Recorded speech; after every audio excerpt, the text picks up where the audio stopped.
Ton courrier du 15 avril 2024. Bonjour, que la paix et la grâce de notre Seigneur Jésus-Christ soient avec vous, alors que nous poursuivons notre réflexion sur l'espérance chrétienne et ses implications profondes dans notre vie. Quel est le contenu de notre espérance?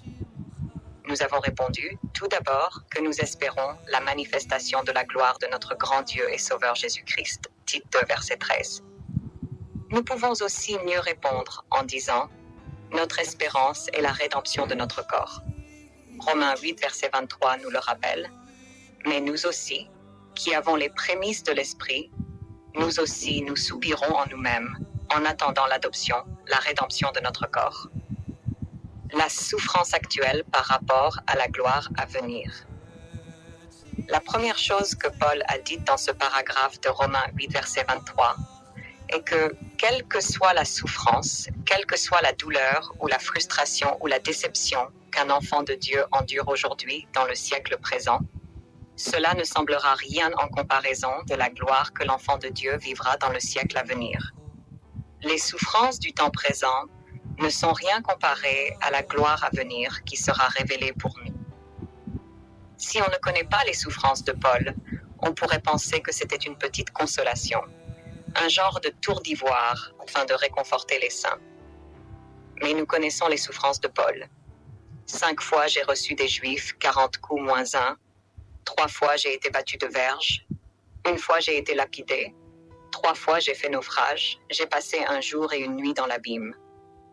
Fréquemment en voyage, j'ai été en péril sur les fleuves, en péril de la part des brigands, en péril de la part de ceux de ma nation, en péril de la part des païens, en péril dans les villes, en péril dans les déserts, en péril sur la mer, en péril parmi les faux frères.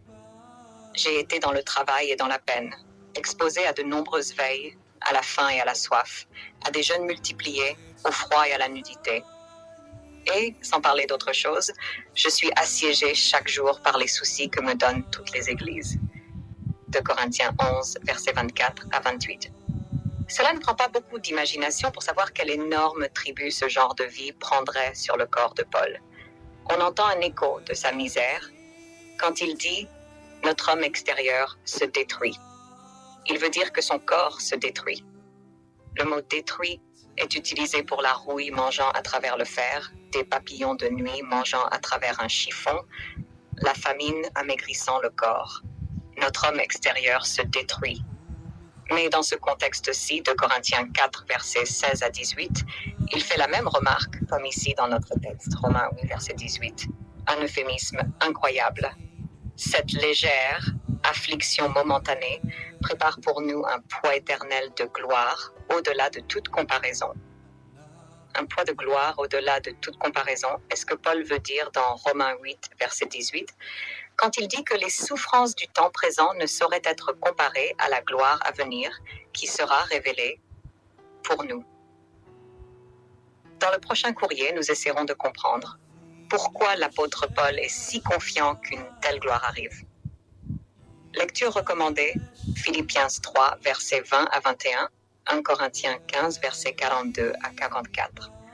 Avec amour et foi, Pasteur Augustin Thévy, ministère international Sentier étroit. Ton plus grand combat en tant que chrétien est comment arriver à passer du temps qualitatif avec Dieu. N'oublie jamais, Dieu peut tout pour toi. Pour recevoir ce courrier chaque matin, contactez-nous à l'adresse unsentier3@gmail.com.